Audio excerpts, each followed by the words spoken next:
Welcome to the Fourth and Long Fantasy Football Show with Corey and Justin. Here they are, the Fourth and Long Fantasy Brothers. Welcome in to the Fourth and Long Fantasy Football Show. My name is Corey, and I am here with my actual brother, Justin. Hello, this is Justin. Justin, we've got a lot of content today because we are going over your 2021 fantasy football rankings for the upcoming football season. And before we get started, just a reminder that you can listen to us anywhere where podcasts are found. You can also, of course, always like, comment, and subscribe on our YouTube channel, Fourth and Long Fantasy Football. Definitely drop by, give us a like, give our videos a look. We have a lot of great content there for you. Justin, before we get started, is there anything you want to talk about when it came to your rankings this year? First pass of rankings here, Corey. I'm excited, man. It was fun to get into it and just kind of, take what I've learned over the last couple years and apply it again to these 2021 fantasy football rankings. You collect your data, you collect your information as best you can, and you try to come up with, what you think is a good first cut of rankings here. And I think we'll see this list evolve over the next number of months as we get closer and closer to the season. But this is my first pass. I'm looking forward to going over it today. Yeah, Justin, so we'll go over your rankings and I'll talk about a few key guys in your rankings, couple quarterbacks, couple tight ends, much more in terms of the skill positions, the running backs and the wide receivers. But let's get things started. And I just want to say before we go, we are fully assuming that any type of questionable situation is going to be worked out prior to the season. So the Deshaun Watson, Aaron Rodgers situation, we fully expect them to be on Green Bay and Houston at the start of the season, right, Justin? Yeah, so this first pass of rankings considers the fact that Deshaun Watson and Aaron Rodgers both play the 2021 NFL season. If Deshaun Watson gets put on the commissioner's exempt list, if Aaron Rodgers ends up in a team other than the Green Bay Packers, these rankings will change, right? You look at guys like Davante Adams, you look at the Denver wide receivers if Rodgers ends up there. You look at even the Houston backfield and wide receiver situation. Those are all going to change, but we're going to stick with the idea that both of those players are on their current teams and they will be playing the 2021 season. Right. So these aren't rankings necessarily for now if you're drafting a team.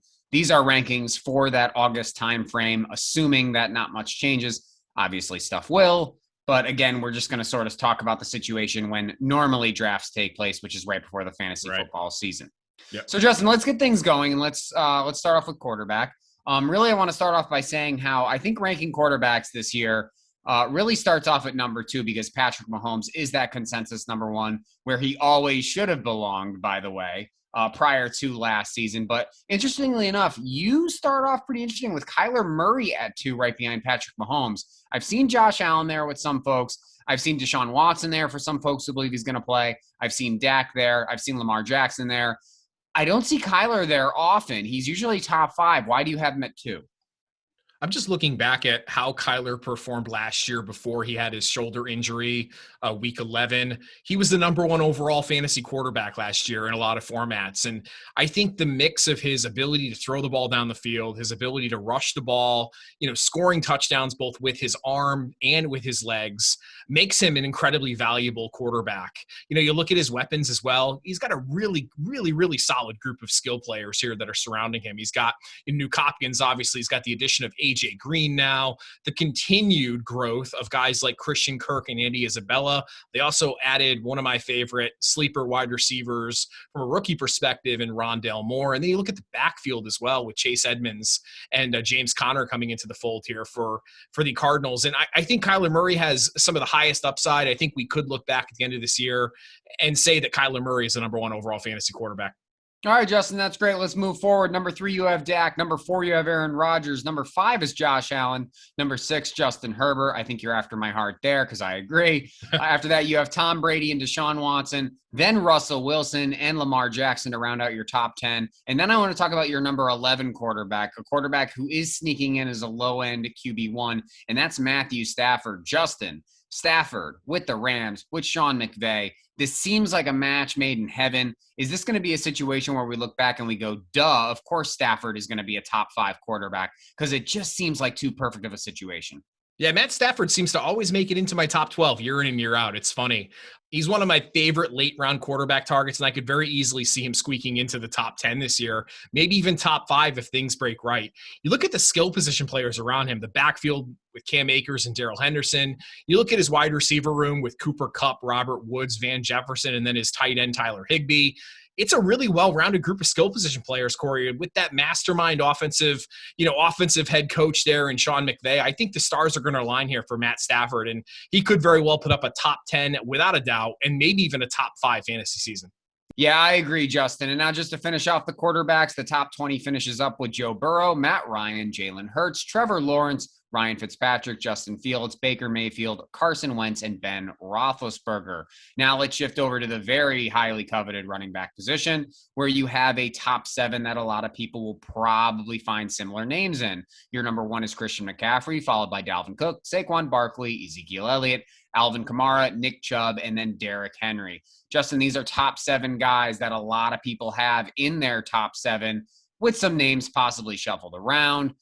Of this group, Justin, who do you think has the highest chance of falling out of the top 7, falling out of the good graces of fantasy managers? Because there is a lot of elite talent in there, but there's also every single one of them kind of sort of carries some risk, right?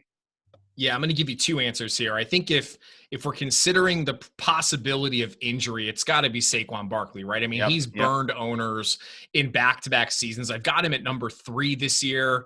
He probably could have been, 1 or 2, and he probably will be on most people's boards. And I totally get it, right? I mean, the guy's a generational sort of running back prospect and running back talent. But if he ends up getting injured one more year and burns his owners again, I could see a lot of owners souring on him and him falling out of this top 6 or 7 group. But if I'm going to go away from the injury front here, I'm going to say that Derrick Henry is the highest probability of falling out of this top 6 or 7. I think it comes down to a couple things. The first is the amount of work he's had over the last couple of years. That does scare me, that the tires could fall off at any moment. And then you couple that up with the fact that the Tennessee offense looks a little thin this year, man. I'm going to say Derrick Henry is the highest probability of falling out. Yeah, Justin, I think those are 2 great picks. I think Ezekiel Elliott's another guy who a lot of people are soured on. But yeah, Saquon and Derrick Henry, just Derrick Henry's work and Saquon Barkley's injuries definitely have people polarized on both of those individuals. So after you do that top 7, you have Joe Mixon, you have Jonathan Taylor, you have Cam Akers, the rookie Najee Harris, Chris Carson, high on him, but I like it. Antonio Gibson, Clyde Edwards-Helaire. And then after that, we have David Montgomery. Now, I wanted to stop at David Montgomery because, Justin, this is a guy that you were definitely touting last year. And fantasy managers, if they stuck with him, were very, very happy with the way Montgomery finished. However, this year, fantasy managers and the fantasy industry overall don't seem to be too keen on David Montgomery. He seems to be in the 20s. He seems to kind of be in the low 20s for a lot of the fantasy experts. Justin, what is the deal with David Montgomery? Why do you still believe? A lot of the experts right now are referencing a lot of the things that I know when you say them, they don't necessarily sound great, right? You look at Montgomery's production last year, and it really came to a head at the end of the season when he was facing some of the worst rush defenses in the league. You also couple that up with the fact that Tariq Cohen went down with a season-ending injury, and Montgomery really became that bell cow running back. I get it. I totally get it. But at the same time, Montgomery's a pretty talented running back. I'm not going to say he's like, one of those generational sort of special running backs, but he's a rock solid running back. He's always at the top of the league in terms of broken tackle rates. And I think that he's going to be a rock solid running back too, which is exactly where I have him at RB15. I think he's going to be that 15 to 20 touch guy that you're used to seeing. And I think he can give you anywhere between 80 to 100 total yards in any given week and sprinkling a touchdown here and there, Corey. I'm not afraid of Damien Williams. Tariq Cohen is not that special in my mind, and I think the coaching staff really likes Montgomery, his leadership style. I think he's going to be a rock-solid value this year. Yeah, and compared to everyone who's sort of around him, Justin, David Montgomery certainly has the trust and the consistency in the offense that he's in. So if you're going to say you're going to take David Montgomery over these guys that are following, even though they might be higher on other people's lists, I can't blame you. And speaking of those guys, after Montgomery, you have DeAndre Swift, you have Miles Sanders, then Austin Eckler, low for Eckler, but I like it because, I'm no big fan. Yep. J.K. Dobbins, Josh Jacobs, Kareem Hunt, the next rookie, Travis Etienne. 2 guys who definitely were the winners of the NFL draft, Myles Gaskin and Mike Davis. And then the next 2 I want to talk about, Justin, Javonte Williams and Melvin Gordon. They form a committee in Denver. Could be a fruitful situation, but it's a head-scratching one. Which of these 2 are you believing in? Is it Williams because you have him a step higher? Is it a committee all year? Does Williams take over? What do I make of this? Yeah, Corey, it was really difficult to rank these Denver running backs. And I just went with the upside play here in Javonte Williams just over Melvin Gordon. I think the beginning part of the year, you're probably going to end up seeing, an RBBC, right, where you get them splitting the reps 50-50 pretty much for the most part. But I think Javonte Williams has the talent and the pedigree and really the youth and athleticism and speed and tackle breaking ability similar to David Montgomery that I think will propel him above Melvin Gordon. This team is not married to Melvin Gordon past the 2021 season, and I think the future of this Denver Broncos running game is going to be Javonte Williams. Yeah, I agree with you there, Justin. He's definitely an intriguing play for the long term.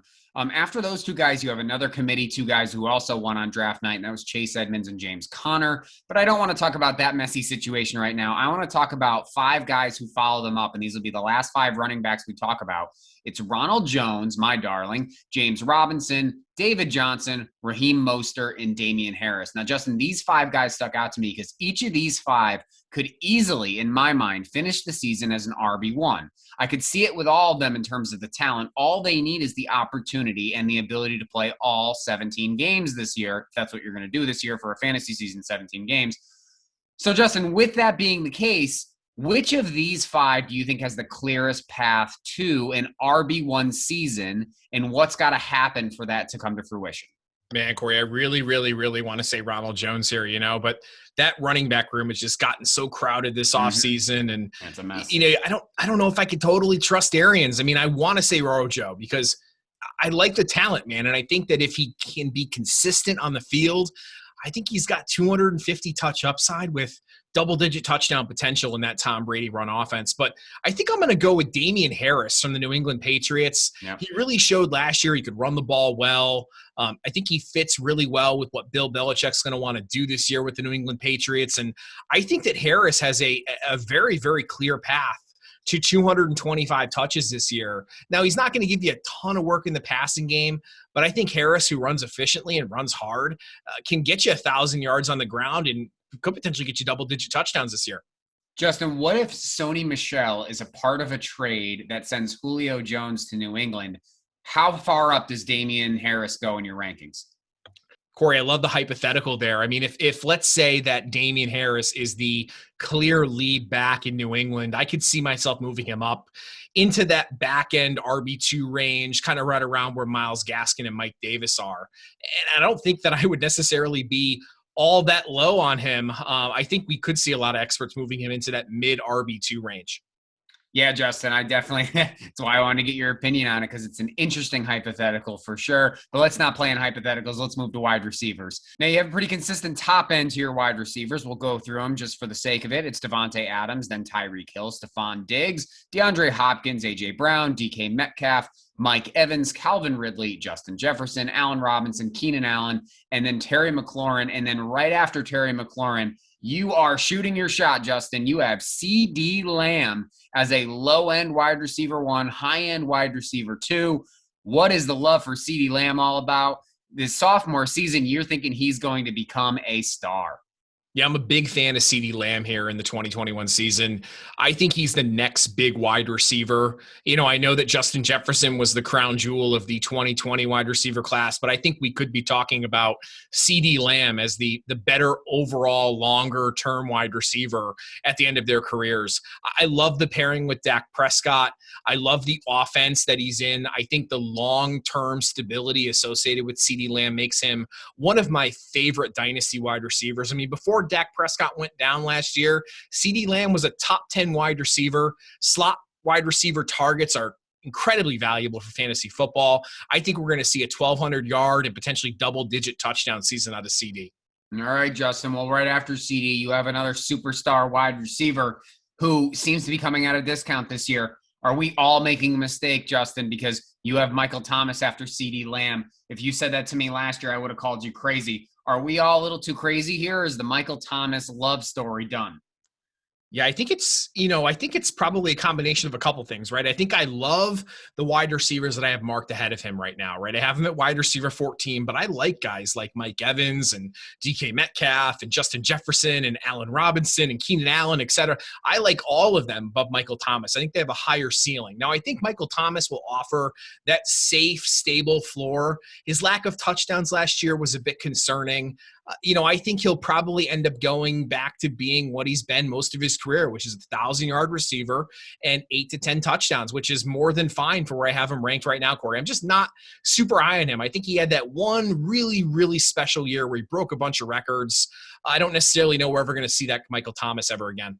Yep, Justin, I get what you're saying. After Thomas, you have Chris Godwin, then you have Julio Jones, DJ Moore, Amari Cooper, Robert Woods, Cortland Sutton, Cooper Kupp, Kenny Golladay, and then a name that surprised me, you have Tyler Boyd in between Golladay and then the next receiver, Adam Thielen. Why is Tyler Boyd so high? Why is he your first Cincinnati wide receiver, Justin? Tyler Boyd was a top 20 wide receiver last year before Joe Burrow went down. Seemed to really gel with Burrow coming out of the slot there.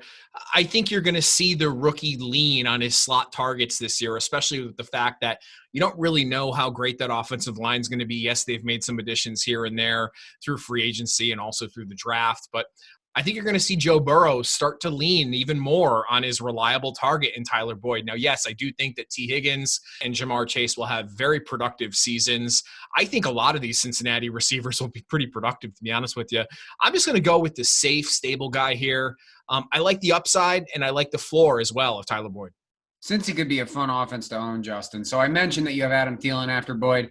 Then it's Brandon Cooks, hoping that Deshaun Watson is there. Deontay Johnson, DJ Chark, Odell Beckham Jr., Deebo Samuel, then Chase Claypool. And there's one more receiver I want to talk about, Justin, and that's Tyler Lockett. Wow, he is low. We're talking about a wide receiver 3 possibly here. What's the deal with Tyler Lockett? Do you believe that it was just this boom-bust appeal from last year that you just don't want to sign up for? Yeah, I can't deal with the inconsistency of Tyler Lockett, Corey. Yep. It's just Yep. It's maddening, right? I mean, the guy will give you a 35, 40-point week, and then he'll give you 4 straight weeks of less than 50 yards receiving. It's just incredibly maddening to have a guy who's as talented as Tyler Lockett and is tied to a quarterback like Russell Wilson, as talented as Russell Wilson is, and he just struggles to be consistent.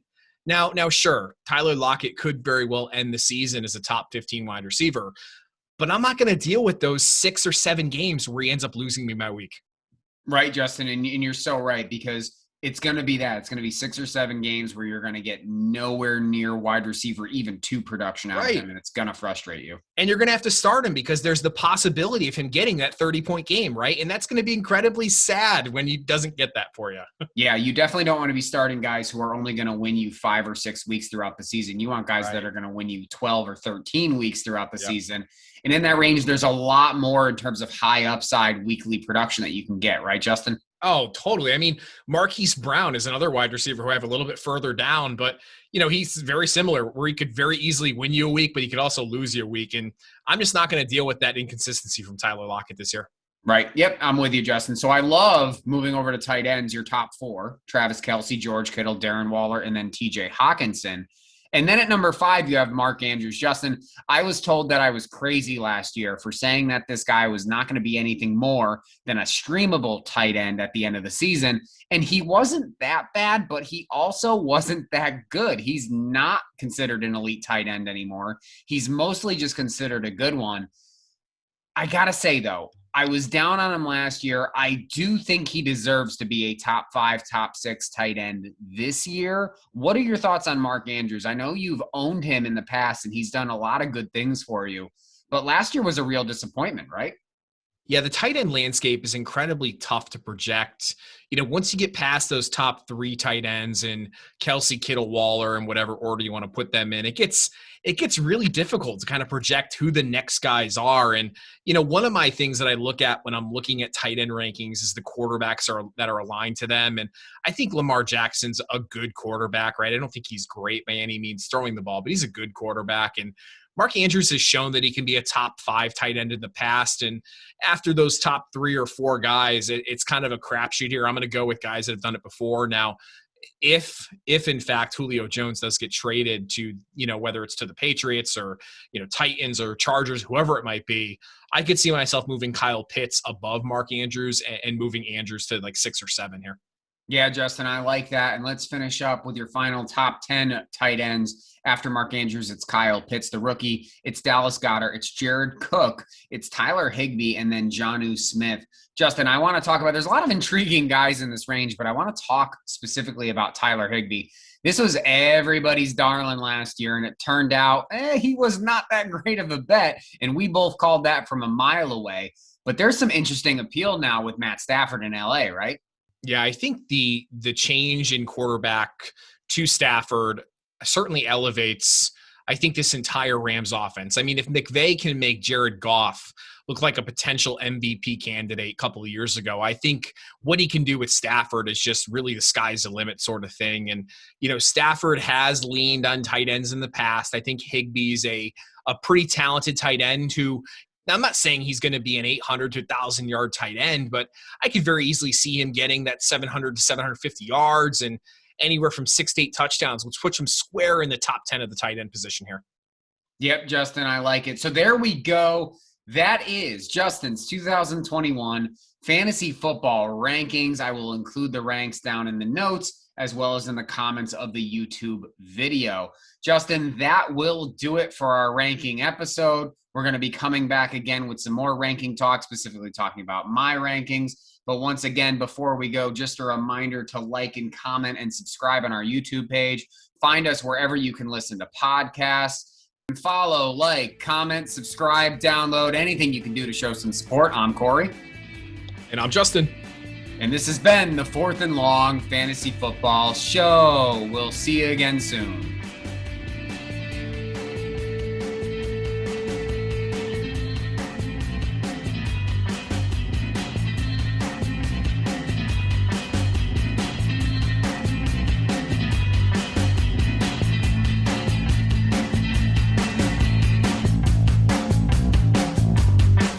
Royalty-free music courtesy of Ben Sound. The views and opinions expressed on today's episode are that of the Fourth and Long Fantasy Football Show. Remember to like and subscribe.